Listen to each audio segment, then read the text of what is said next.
चलिए एक problem solve करते हैं। अभी तक टॉर्सन का प्रॉब्लम जो भी हमने सॉल्व किया है वो आपका सिंगल सर्ट था, लेकिन अब हम जो भी प्रॉब्लम सॉल्व करेंगे वो सीरीज का होगा या पैरेलल में होगा। ठीक है, चलिए एक प्रॉब्लम लिखता हूँ, फिर बात करते हैं प्रॉब्लम। ठीक है,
ठीक है, प्रॉब्लम देखिए क्या कह रहा है। ए बी सी दो पार्ट में बना हुआ है, एक कितना नाम का बी सी है, दूसरा ए बी है। इसका जो फिक्स सपोर्ट है ए और सी, ठीक है, इससे पता चल रहा है बी आपका मिडिल पोर्शन है। ए बी जो पोर्शन है वो आपका 1.8 मीटर लॉन्ग है और उसका डाया सर्कुलर है, उसका 50 mm है। और बीसी पोर्शन का 1.2 mm लॉन्ग है और उसका डाया 25 mm है। फिर आपका कह रहा है twisting moment is applied B वाले पॉइंट पे, मैं फिगर बना रहा हूँ। बी पॉइंट पे जो ट्विस्टिंग मोमेंट लग रहा है 680 न्यूटन मीटर है जो बी पे अप्लाई हो रहा है। फिर आपसे कह रहा फाइंड करिए ए और सी पोर्शन पे, ए और सी पे मोमेंट क्या होगा, मैक्सिमम स्ट्रेस लिखा है। Determine the value of resisting moment A and C at the maximum stress in each section, ठीक है। और ट्विस्टिंग मोमेंट आपको हर पोर्शन का पता करना है और जो मटेरियल का जी की वैल्यू है वो 80 गीगा पास्कल है। चलिए मैं इसको रिमूव कर रहा हूँ, आपने लिख लिया होगा, ठीक है। फिर सवाल आपका इसमें प्रॉब्लम का सॉल्यूशन, ठीक है, मैं फिगर के बना के सॉल्व करूँगा।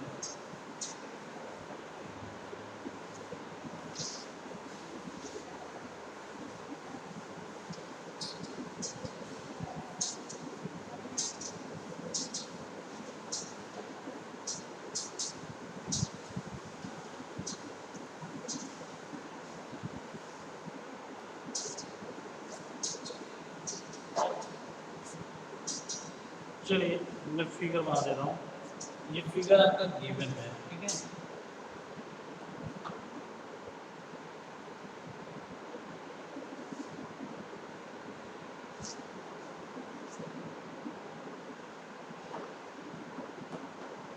आपका ये बी पार्ट है, ये ए और ये सी, ठीक है।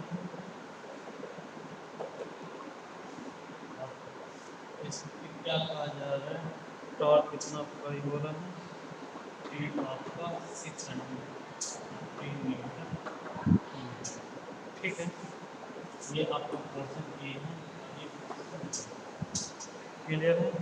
मैं आपको गिवन डेटा लिख दे रहा हूँ मैं किनारे, फिर उसके बाद प्रॉब्लम की बात करते हैं। आपका गिवन डेटा क्या है, जी वो है आपका 80 गीगा पास्कल। इसको कन्वर्ट कर दीजिए, क्या हो जाएगा 80 × 10³ न्यूटन पर एम इसका हो जाएगा, ठीक है। और पोर्शन ए बी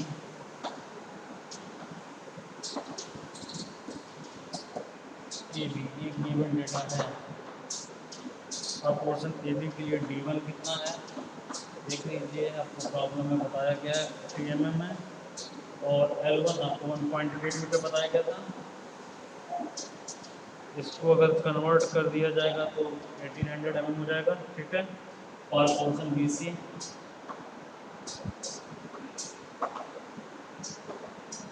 BC के लिए आपका D2 कितना है 25 mm और L2 आपका है 1.2 मीटर, ठीक है। और TP पर आपका जो मोमेंट लगा है टर्निंग मोमेंट वो 680 न्यूटन। ये आपका फिगर है और ये गिवन डेटा है, ठीक है। आप देख लीजिए, ठीक है। अब आपसे पूछ रहा है जो ये पोर्शन दिख रहा है इस सेक्शन में स्ट्रेस क्या होगा, ये पोर्शन, ये आपसे प्रॉब्लम पूछा जा रहा है। चलिए तो क्या ये सीरीज में है क्या, देखिए एक पोर्शन और दूसरा पोर्शन अटैच है तो इस सीरीज में होगा। चलिए अब सॉल्व करते हैं। चलिए पहला to find theta angle of twist है theta A B and theta B C, मतलब इस पोर्शन का एंगल ऑफ ट्विस्ट कितना है और बी सी पोर्शन का एंगल ऑफ ट्विस्ट कितना है टोटल। चलिए सीरीज के लिए जानते हैं टोटल the total torque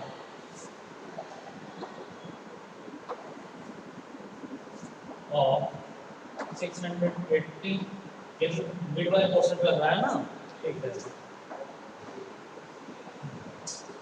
ये आपका न्यूटन मीटर था, इसको न्यूटन mm बदल लें तो 10 पावर 3 मल्टीप्लाई है, ठीक है, न्यूटन mm यही होगा, ठीक है। इज शेयर्ड, कहाँ शेयर करेगा, ये सीरीज में है तो टॉर्क T इक्वल होगा T1 प्लस T2 के, ठीक है। Is shared by 2 parts. ये जो टॉर्क अप्लाई किया गया है बी पोर्शन पे, ये शेयर होगा ए बी पोर्शन और बी सी पोर्शन। क्या लिख सकते हैं, T equal T1 plus T2 लिख सकते हैं, देखिए, ठीक है। तो क्या हम T1 प्लस T2 इक्वल क्या लिख सकते हैं, 683 into 10⁻³ न्यूटन mm, देख लीजिए, लिख सकते हैं ना। इसको हम मान लिए इक्वेशन 1, तो चलिए इक्वेशन, ठीक है, ये आपको क्लियर हुआ। तो सीरीज में जब भी आपका टॉर्क अप्लाई होगा वो दोनों के इक्वल, दोनों पोर्शन जितने भी सीरीज में है टोटल सबके अलग अलग पोर्शन के सब के बराबर होगा। तो ये हो गया आपका। अब हम चलते हैं आगे, थीटा फाइंड आउट करना है। तो क्या थीटा सेम होगा, देखिए सीरीज में है ट्विस्टिंग एंगल सभी के लिए सेम होगा, ठीक है। चलिए मैं इसको रिमूव कर रहा हूँ, फिगर आप बना लीजिएगा, मैं डायरेक्ट सवाल सॉल्व कर रहा हूँ, ठीक है। जगह है नहीं ब्लैक बोर्ड पे, अब मैं डायरेक्ट सॉल्व, आप फिगर माइंड में रखिएगा।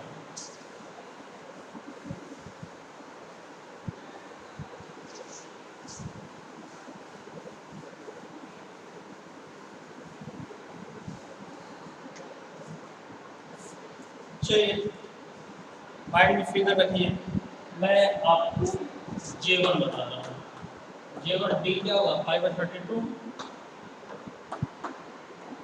D1 की जगह 50 आएगा, या D1 लिख देते हैं, D1 पावर 4, एंड J2 क्या होगा, 5/32 D2 पावर 4, यही होगा, ठीक है। एट दी कॉमन सेक्शन, ठीक है, एंगल ऑफ ट्विस्ट क्या होना चाहिए, अगर कॉमन सेक्शन है, ठीक है, एंगल ऑफ ट्विस्ट क्या होगा, एंगल ऑफ ट्विस्ट, ठीक है, सेम, सेम होना चाहिए, मतलब क्या है, θ1 इक्वल θ2, सीरीज में है तो थीटा आपका सेम होगा, ठीक है, क्लियर। जब भी सीरीज में आप ऐड करेंगे उसका थीटा सेम होगा, लेकिन टॉर्क क्या होगा, तीनों के सम के बराबर होगा, पैरेलल में इसका अपोजिट होता है, ठीक है। तो चलिए θ1 इक्वल θ2, तो हम क्या थीटा की जगह ये लिख सकते हैं,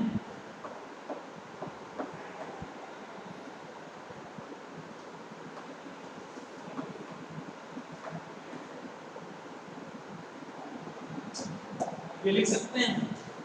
देखिए आप जानते हैं T/J इक्वल G∅L,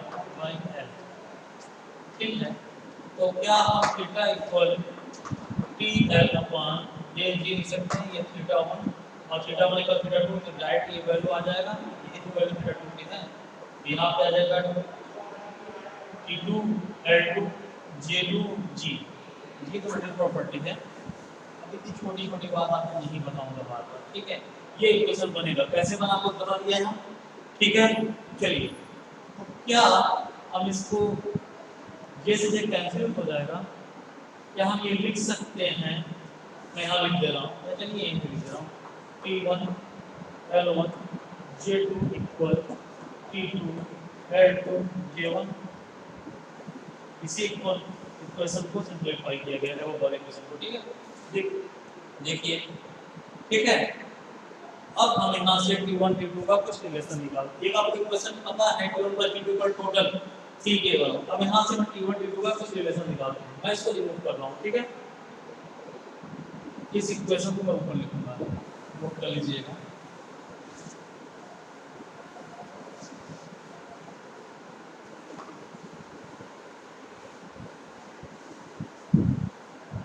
अब अभी हमने लिखा था T1 L1 J2 equal T2 L2 J1। Value रखें T1 L1 कितना था 1.8, ठीक है 1.8। मैं इधर भी 1.2 रखूंगा, मीटर एमएम वाला कोई मतलब नहीं, कैंसिल हो जाएगा, बस ये 1.8 रख रहा हूं। J2 की जगह pi/32 d की जगह क्या है d2 कभी एमएम की बात नहीं करते, d2 होता है d2 power 4 equal t2 pi/32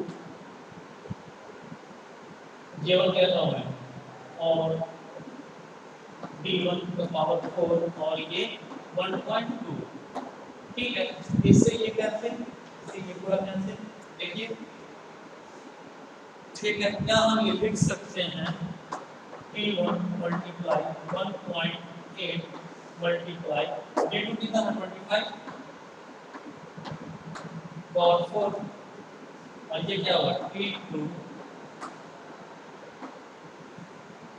1.2 और D1 कितना था 50।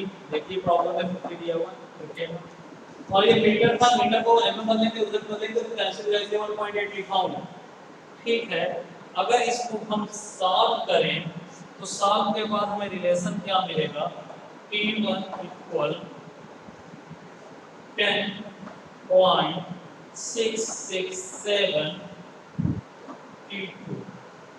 ये हमारा रिलेशन डेवलप होगा किससे, इस इक्वेशन से। और अभी आप इससे पहले रिलेशन बनाए थे T1 + T2 equal total T2, ठीक है। तो क्या T1 की वैल्यू हम पुट कर सकते हैं, चलिए पुट कर दीजिए। तो क्या हो जाएगा इक्वेशन और में देखिए हो जाएगा 10.667 T2 प्लस ऑलरेडी T2 पहले से प्रेजेंट था, T2 इक्वल 680 मल्टीप्लाई 10 पावर 3 या अभी इसमें हो जाए 68 688, ठीक है। ठीक है, यहाँ से T2 की ये न्यूटन मीटर निकलेगा, कोई फर्क नहीं पड़ेगा, ठीक है। T2 की वैल्यू यहाँ से निकाला जाए तो T2 इक्वल क्या निकलेगा, वैल्यू मिलेगा हमें 583.3 न्यूटन मीटर। अगर आप 10 पावर 3 से मल्टीप्लाई करते हैं 10 पावर 3 आता है, यहाँ पर फर्क नहीं पड़ता। अब ये वैल्यू अगर इसमें पुट करें तो यहाँ से हमें T1 की वैल्यू मिलेगा 621.7 न्यूटन मीटर। नोट कर लीजिए T1 और T2 की वैल्यू हमें मिल गया। क्या अब हम थीटा 1 निकाल सकते हैं, हाँ निकाल सकते हैं। शियर स्ट्रेस पे निकाल सकते हैं, T/J टाउ बाय r, हमें उसका डाया पता है, टाउ निकल सकता है, J पता है, T हमने ऑलरेडी फाइंड आउट कर लिया है। तो अब तो हम आसानी से कि हर पोर्शन के लिए टाउ निकाल सकते हैं शियर स्ट्रेस, ठीक है। मैं इसको रिमूव कर रहा हूँ,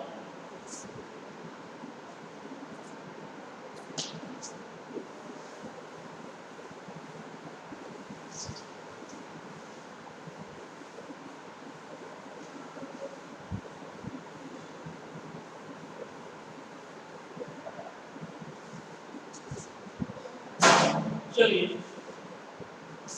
मैक्सिमम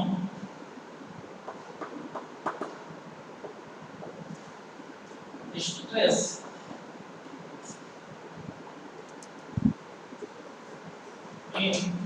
एबी पोर्शन में चेक करते हैं, ठीक है, ठीक है। तो हम ये टाउ 1 इक्वल क्या ये लिख सकते हैं, देखिए T1 R1 अपन J1, देखिए कैसे मिला ये फार्मूला, आप जानते हैं T/J G theta by L tau by R। तो क्या tau equal T multiply R नहीं सकता है, T R/J, यही वैल्यू रख रहा हूँ, ठीक है।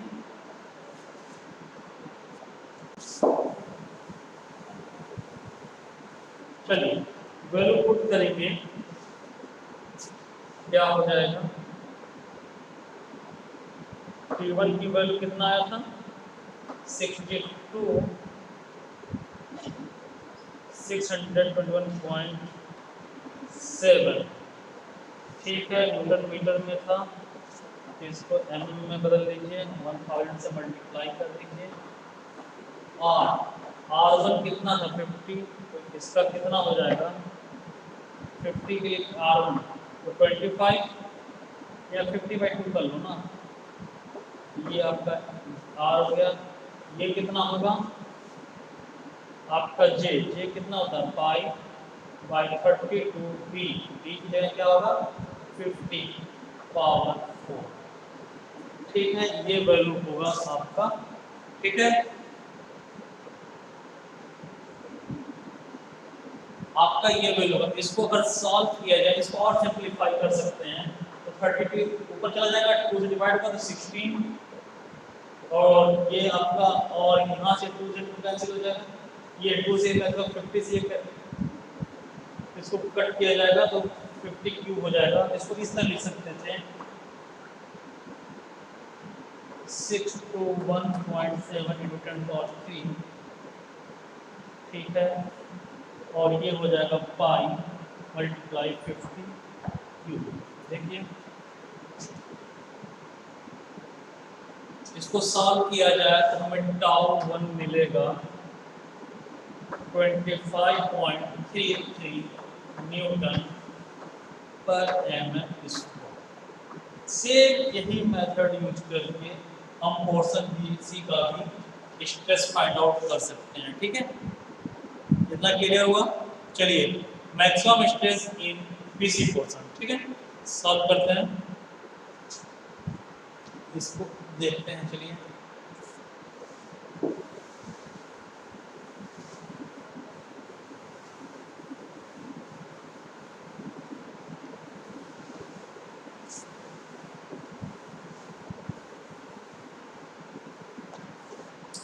अब हम निकालते हैं मैक्सिमम स्ट्रेस, क्योंकि सभी पोर्शन में पूछा था ना।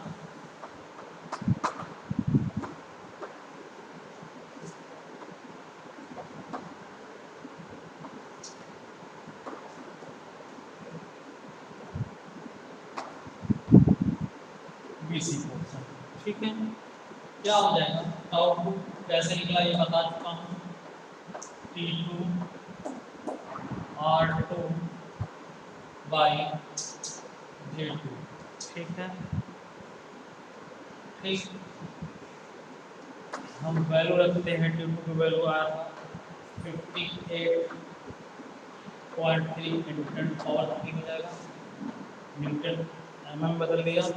R2 का 25 था, 25 ये डायरेक्ट 25 था ना, 25/2, ठीक है, और ये J की वैल्यू क्या होता है π/32 D⁻4 25/4, ये हमने वैल्यू पुट कर दिया, देख लीजिए, ठीक है। अब देखिए इसको सॉल्व किया जाए तो क्या इसमें हम इस तरह लिख सकते थे, ये 16 हो जाएगा, या इसको हम ऐसे भी लिख सकते थे 32 डिवाइड बाई पाई मल्टीप्लाई 58.3 × 10⁻3, ठीक है, मल्टीप्लाई 25 डिवाइड बाई 2, और नीचे ये आ जाएगा 25/4, ये 2 से ये कैंसिल, 16 और 25 से ये कैंसिल, बचेगा रिमेनिंग पावर 3। चलिए इसको इस तरह भी लिख सकते थे 16 मल्टीप्लाई 58.3 × 10⁻3, ठीक, डिवाइड बाई 25 क्यूब मल्टीप्लाई 5, ये आपका होगा, ठीक है, देख लीजिए, ठीक।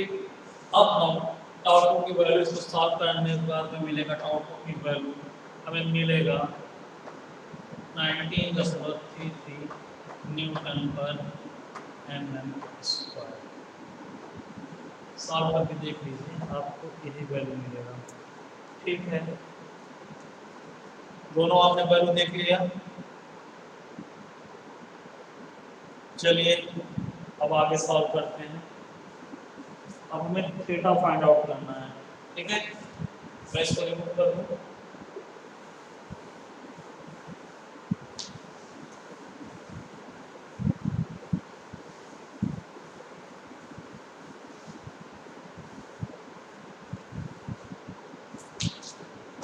तो आप आंसर लिख लीजिए, मैक्सिमम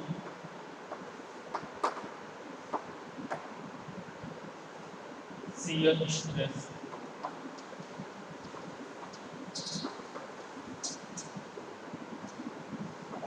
इन एबी किससे डिनोट किया था? टाउ से। कितना आया आप देखिए, 25.33 न्यूटन पर एमएम स्क्वायर। ये हो गया एबी पोर्शन के लिए। Second, maximum shear stress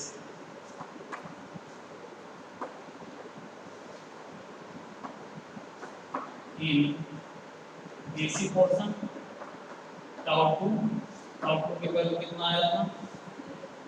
19.33 Newton पर एमएम स्क्वायर। ये आपका हो गया स्ट्रेस। सभी पोर्शन में जहाँ जहाँ स्ट्रेस पूछ रहा था मैं निकाली। अब आपसे एंगल ऑफ ट्विस्ट पूछ रहा है। ठीक है, ठीक, चलिए एंगल ऑफ ट्विस्ट का भी कैलकुलेशन कर लेते हैं। इसको रिमूव करना और एंगल ऑफ ट्विस्ट निकाल देना। ये आपका आंसर हो गया शियर स्ट्रेस। ठीक, चलिए अब आप देखिए एंगल ऑफ ट्विस्ट।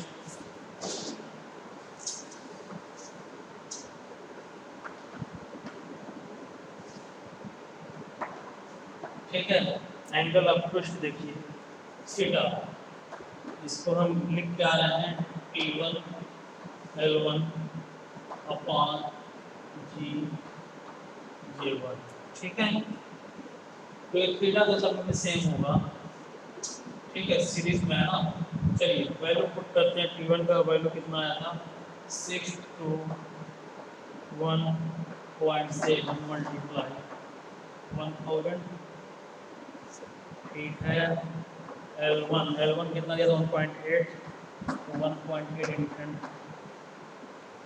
वो बदल दिया, 1.8 को मीटर को बदल दिया, एम एंड 1000 से मल्टीप्लाई कर दिया।